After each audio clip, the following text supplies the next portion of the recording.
You're listening to End of the Road in Michigan, bite-sized pieces of Michigan history you likely never heard before. Today's episode, Frozen Rescue, the 1911 Walker Brothers mission.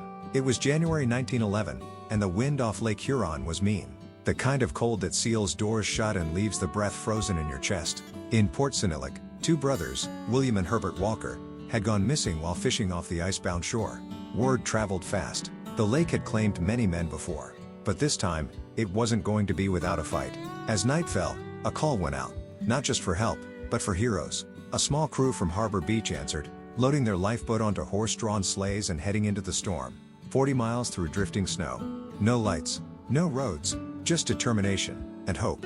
This is the true story of one of the most daring rescue efforts ever attempted on the Great Lakes. A mission fueled by urgency, grit, and the kind of small-town loyalty you don't write into fiction, because it already happened. This is Frozen Rescue, the 1911 Walker Brothers mission, and it starts now.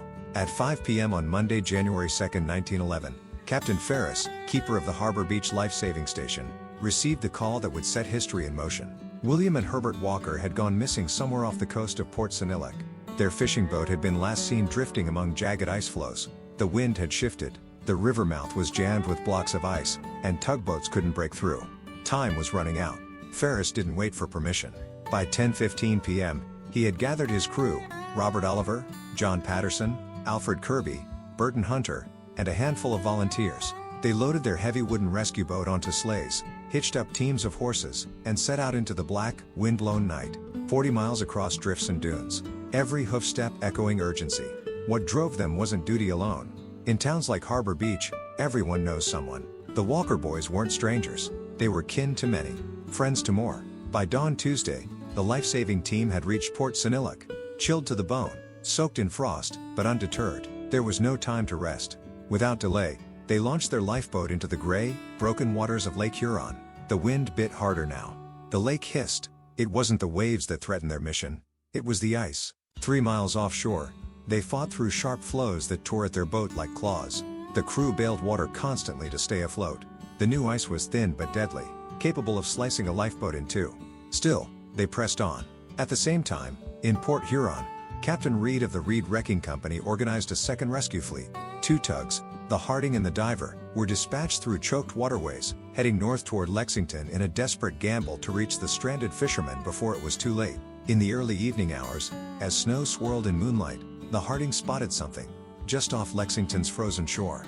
A faint shape, a flicker of life, and then, a voice. "Help, we are here." It was just after 11 p.m. when the tugboat Harding cut through the last stretch of ice off Lexington. Ahead, drifting low in the water, was a battered clinker-built boat, half filled with snow and slush. Inside were 2 shapes. One lay slumped and motionless. The other, barely conscious, struggled to rise to his knees. Captain Reed and his crew slowed the tug to a crawl. They knew what they were looking at. And more importantly, they knew what they had found. From across the water came a weak, hoarse cry. "Help! We're here!" They were still alive. The Harding nudged alongside the ice-caked boat. The rescuers worked fast. William Walker, barefoot and barely breathing, had to be hoisted out. Herbert was alert but in shock, his limbs stiff from cold. The brothers hadn't eaten since Monday. Their skin was pale, their clothing frozen to the bone. There was no shouting, no fanfare, just urgency and quiet relief. They'd been adrift for nearly 48 hours. We will continue this story after this message. Do you know a story buried in Michigan's past? A tale from a small town, an unsolved mystery, or a forgotten moment worth remembering? We want to hear it. Send your story tips to End of the Road in Michigan and you might hear it featured in an upcoming episode. And while you're here, don't forget to subscribe on your favorite podcast platform. Leave us a review to help others find these bite-sized pieces of Michigan history you likely never heard before. Thanks for listening, and keep the stories coming. Welcome back. Let's continue with this chilling story from the winter of 1911. With the brothers aboard, the tugs turned south toward Port Sinillic. It was close to 2:30 in the morning when they pulled into the harbor. News had already spread. The town was waiting. Lanterns bobbed along the frozen dock. Farmers, neighbors, wives, and children stood bundled in the dark, watching for signs of life. As the Diver and Harding tied off, a cheer broke out. William and Herbert were carried ashore into the arms of family. William's wife was among the crowd. So was the boy's mother. The brothers were rushed into the tug's engine room and wrapped in heated blankets. Restoratives were given. hot broth, dry socks, a little hope. William's feet were badly frostbitten, and Herbert had lost feeling in both hands, but they were alive. And that, in the harsh winter of 1911, was nothing short of a miracle. Captain Ferris and his crew, exhausted and frostbitten themselves, stayed only long enough for the boys to be safe. Then, with barely a word, they turned their sleighs back north toward Harbor Beach, ready to disappear into the cold, just as quietly as they had come. There are moments in small towns when everything stops. This was one of them. From Port Huron to Harbor Beach, people had followed every update. The telegraph lines buzzed with speculation. Telephone calls stretched from kitchens to general stores, from barbershops to parlor rooms. Everyone wanted to know, had the Walker brothers been found? The answer came not from a wire, but from a sound.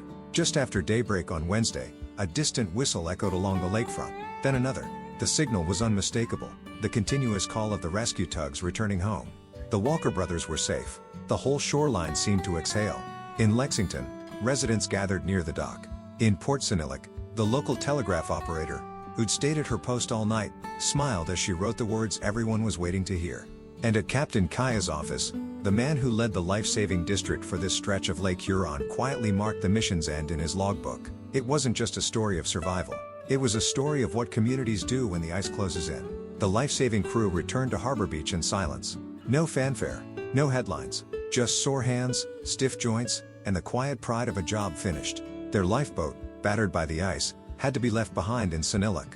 They'd come back the way they left, on sleighs, pulled by tired horses across a frozen trail. Their faces were windburned, their boots soaked, but their spirits, by every account, were high. The men who'd risked their lives didn't speak much about it. They didn't have to.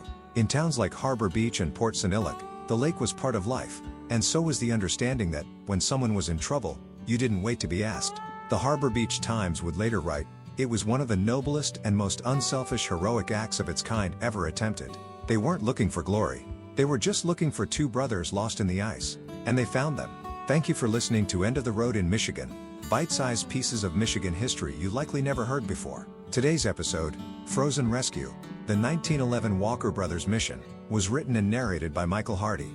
Archival source material was drawn from the Harbor Beach Times, January 5, 1911.